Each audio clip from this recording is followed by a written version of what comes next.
Oi gente, tudo bem com vocês? Bem-vindos ao meu canal Casos e Mistérios.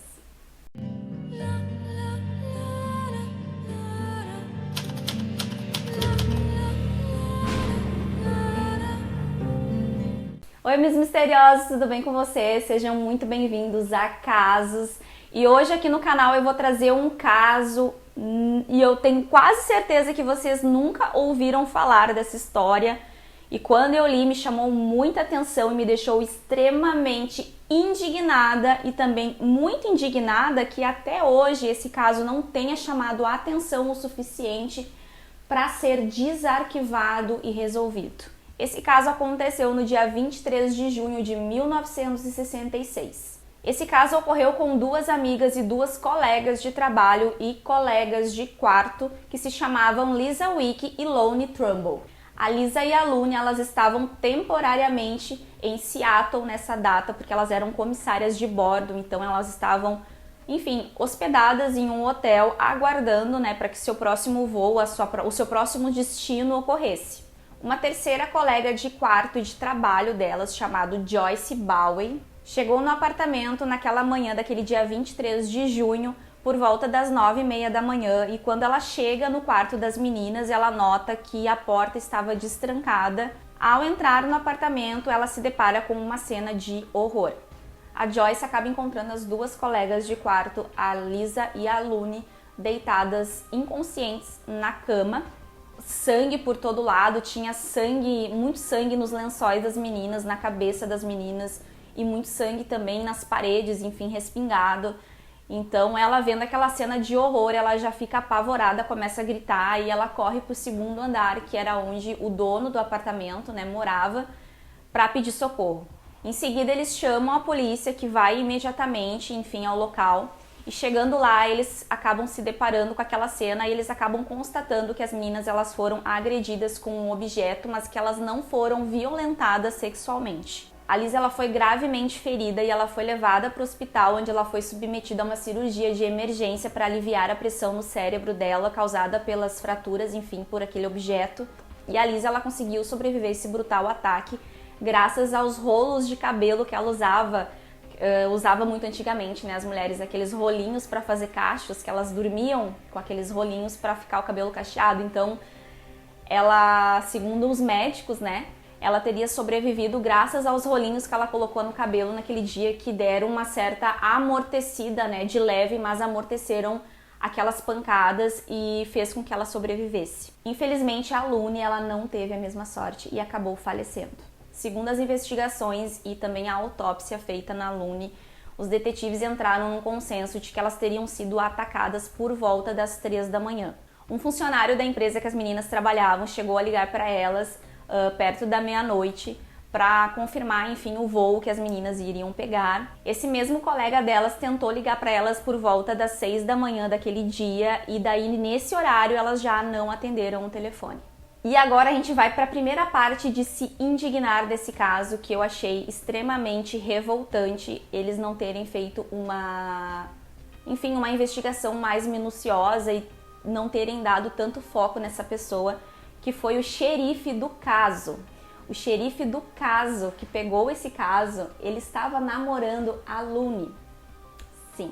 Esse xerife que estava cuidando desse caso, que namorava uma das vítimas, que coincidência, Ele informou a polícia que no dia anterior ele teria ficado até às 5 da tarde com a Lune naquele apartamento, mas que depois ele teria ido embora.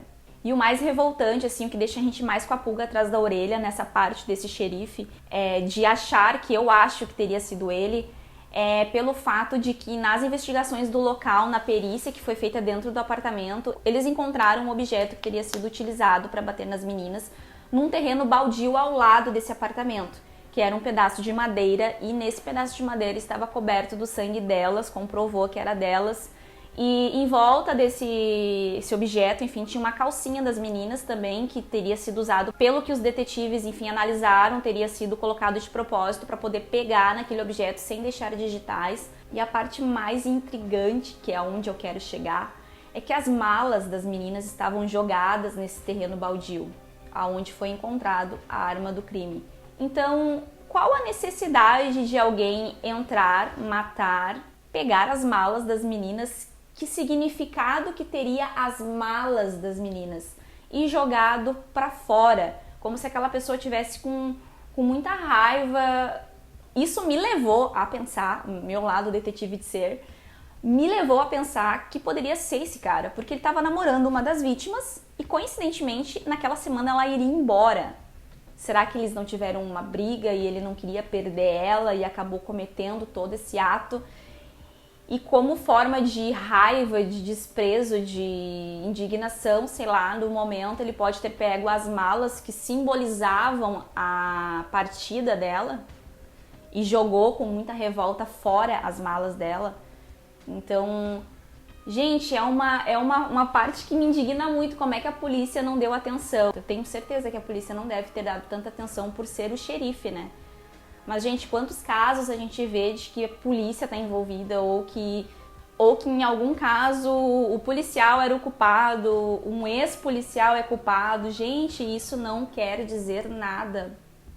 E aí eles começaram a fazer todas as entrevistas e interrogaram muitas pessoas, e um dos vizinhos das meninas falou que por volta das 4 da manhã ele teria ouvido um carro ligar e uma pessoa gritar. Só que essa pista ela foi descartada porque um vizinho acabou se apresentando e informando que era ele e um amigo que tinham chego em casa, enfim, e o grito que foi dado foi de despedida, então essa pista foi descartada.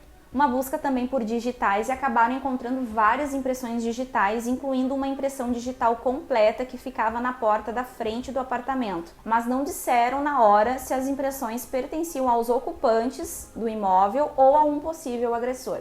Eles notaram também que não havia sinais de luta e também não havia nenhum sinal de arrombamento, então a polícia começou a acreditar que a porta teria sido deixada por acidente ou de propósito, enfim, destrancada, ou alguém que entrou ali e cometeu todo aquele crime, enfim, teria sido alguém de confiança que as meninas permitiram a entrada, o que seria o mais provável. A polícia ela chegou a fazer muitos testes de polígrafo nesse caso e que gera muita... Hoje a gente olhando, né, em pleno século 21, 2022, a gente fica muito revoltado porque naquela época eles levavam ainda muito a sério o teste de polígrafo. E esse teste de polígrafo ele foi crucial, talvez para deixar escapar o grande causador disso tudo. Eles fizeram diversos testes de polígrafo, incluindo um menino de 17 anos que teria sido visto, né, rondando ali, enfim, o apartamento das meninas naquela tarde daquele dia. Porém, o rapaz ele passou no teste, então ele foi dispensado. Um conhecido também da Lune também acabou fazendo um teste de polígrafo, enfim, ele acabou passando e além disso ele tinha um álibi sólido, né, que comprovou que ele não estava lá naquele horário, que ele estava em outro local, então ele também foi desconsiderado. 4 dias após esse ataque, a polícia havia interrogado cerca de 100 amigos, conhecidos e vizinhos de várias cidades sem que surgisse nenhum suspeito. Também surgiu a dúvida da polícia em relação a um suspeito ser um estuprador da região que estava foragido, que estava entrando nas casas estuprando as mulheres naquela época, porém acabaram descartando essa hipótese porque esse cara ele não agia, fazia 4 meses que ele não agia, mas principalmente pelo fato delas não terem sido violentadas sexualmente, então eles descartaram essa possibilidade. Uma outra testemunha também bem importante foi um barman de um bar ali perto que disse que um homem um dia antes teria ido no bar, um homem por volta assim de uns 30 anos, teria ido no bar e levado um mapa onde ele pediu informações sobre aquela região e onde ele pedia informações sobre o bairro das meninas.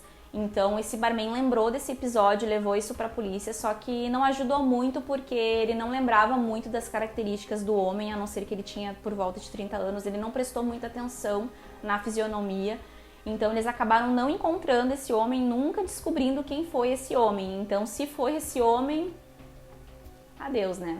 Bom, o caso ele ocorreu, né? O ataque ocorreu no dia 23 de junho de 66 e pouco menos de um mês depois, no dia 14 de julho, a Liz ela acabou se recuperando assim parcialmente, né, de todos os traumas que ela sofreu na cabeça e ela conseguiu falar com a polícia e tentar ajudar a polícia nessa busca, né, por esse suspeito. E ela ainda estava se recuperando e nesse testemunho que ela deu, ela diz para a polícia que ela lembra de relance assim do homem, porque quando ele atacou a Lune estava escuro, mas ela viu de relance ele quando ele veio em direção a ela.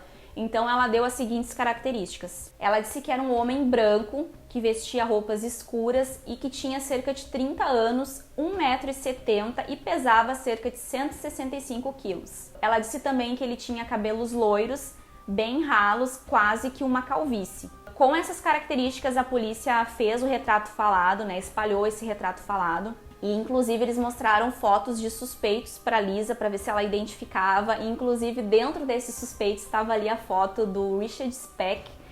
Para quem não sabe, o Richard Speck ele foi um assassino em massa. Tá aqui o videozinho, tá aqui o cardzinho se vocês querem saber sobre a história dele. Mas, claro, já vendo o meu peixe aqui, né? E ela olhou a foto, enfim, do Richard Speck e ela descartou, disse que não era ele, não era parecido com ele. Pouco tempo depois, a Lisa acabou se direcionando à polícia, depois que ela já estava 100% recuperada, para tentar desfazer o testemunho dela, porque ela alegou para a polícia que ela estava muito confusa no dia 14 de julho e que ela poderia ter dado as características erradas e que hoje, né, naquele dia que ela estava ali falando isso para eles, ela conseguia ver isso de uma forma mais clara, porém ela não lembrava do homem. Mas ela queria deixar registrado que aquelas características que ela teria dado foram muito confusas. Então, imediatamente, meio que se descartou. Então, todo aquele esboço, todo aquele retrato falado já não foi considerado mais uma prova, assim, em potencial, vamos dizer assim. Aí nós vamos para uma outra parte frustrante, na minha opinião também frustrante, que foi um possível suspeito que a polícia interrogou. Isso ocorreu um mês depois, a polícia, né, do caso interrogou um vendedor de carros usados de 28 anos, que ele foi detido por estuprar uma menininha de 8 anos naquela região. E fez o teste de polígrafo mesmo assim, só que ele passou o teste de polígrafo. E o que mais intriga e o que mais me revolta nesse cara também, que me deixou muito com a pulga atrás da orelha, é que no apartamento dele foram encontrados recortes de jornais sobre o acontecimento com elas. E também um retrato falado que a Lisa tinha dado. Então, poxa, o cara, ele era um estuprador, né? Ele tinha recorte dos jornais do caso que ocorreu e do retrato falado. Por que interessava tanto ele aquela situação, aquele caso ali? E o cara simplesmente ele foi descartado porque passou no teste de polígrafo. A Lisa ela chegou a voltar a trabalhar depois que ela se recuperou. Na época, né, que tudo ocorreu, eles estavam oferecendo $10 mil para qualquer pista, de qualquer testemunha que pudesse dar uma pista sólida que levasse ao culpado daquilo tudo, mas infelizmente nada levou até o suspeito certo. Ah, Patrícia, mas o que o Ted Bundy tem a ver com tudo isso? Tu contou toda a história e não chegou aonde eu quero saber. Então, as especulações de que o Ted Bundy poderia ter sido o culpado por esse ataque vieram anos depois e eu vou explicar para vocês aqui. Anos depois que o Ted Bundy já estava agindo, que ele foi preso, que teve o ataque da Chi Omega, que foi onde ele entrou, né, naquela casa de irmandade, né, das meninas, ele atacou 4 meninas da mesma forma que a Lisa e a Luni foram atacadas. E também ele fez isso com outras 2 vítimas também, que foi a Linda Healy, que também foi brutalmente espancada no seu quarto, né, dentro do seu apartamento que ficava no porão. E também a primeira vítima dele, conhecida, né, como sendo a sua primeira vítima,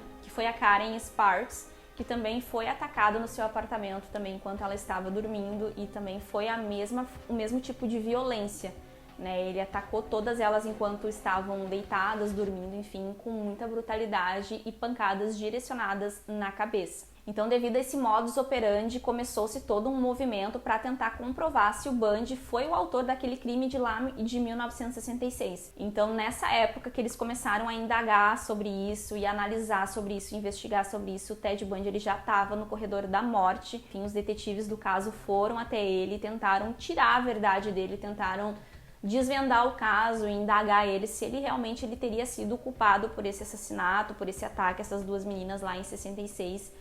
E ele confirmou e falou fielmente, firmemente, de que ele não teria matado essas 2 garotas, atacado, né, porque só a Luni morreu, não teria atacado essas 2 garotas, enfim, que ele não tinha nada a ver. Mais tarde também, nas investigações, eles também compararam a digital que foi encontrada na época na porta, né, do apartamento das meninas com a digital do Ted Bundy, mas não bateu, não teria sido a digital dele, né, naquela porta pelo menos. E também foi confirmado que naquela época ele não estava lá, ele tinha 20 anos de idade e ele não estava naquela cidade naquele momento. o que pra mim não justifica nada, porque o Ted Bundy, quem conhece a história, ele viajava estados de estado em estado para matar, então isso não seria uma prova no caso.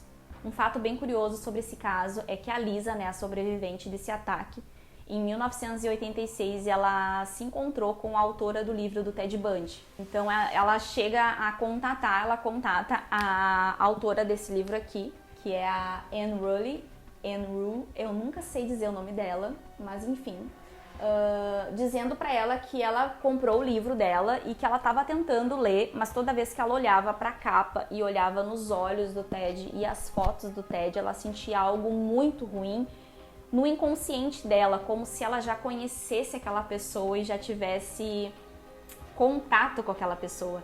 Então isso foi algo que foi muito falado na época, só que ao mesmo tempo ela não chegou a levar isso às autoridades, ela só comentou com a Anne sobre isso, porque era algo que a Lisa mesmo disse que era algo que ela não tinha como explicar para a polícia, algo que ela sentia um enjoo no estômago e ela não conseguia nem tocar na capa e nem olhar nos olhos dele, como se ela já tivesse visto ele antes. Será uma memória no inconsciente dela que estaria dizendo para ela que foi ele que atacou? Ela chegou a dizer a seguinte frase para a autora: "Eu sei que foi o Ted Bundy que fez isso conosco, mas não posso dizer como eu sei." Infelizmente, naquela época, em 1966, gente, não tinha tanto cuidado, eles não tinham muito cuidado com essa questão da perícia. Eles eram muito descuidados, então muitas pessoas tiveram acesso ao local da cena do crime, repórteres, jornalistas, fotógrafos. Então vocês imaginem a poluição que ficou aquele lugar, quantas impressões digitais e quantas coisas que prejudicaram o caso e que poderiam ter evitado tudo isso, né? E infelizmente hoje o caso da Loni Trumbull ainda permanece sem solução. Quem me conhece sabe que eu não gosto de trazer casos não solucionados aqui no canal, porque eu gosto das coisas resolvidas, me dá agonia, e esse caso me deu muita agonia. Não só porque está sem solução, mas porque ele está arquivado ainda e também porque tem muitas pistas que a gente que não é especialista, a gente fica assim, meu Deus, como que eles não foram a fundo nisso? Então assim, só o que eu peço, Senhor, que alguém ache esse caso, alguém seja iluminado e desarquive esse caso e resolva esse caso, porque parece que a solução tá tão na frente assim que, não sei explicar pra vocês.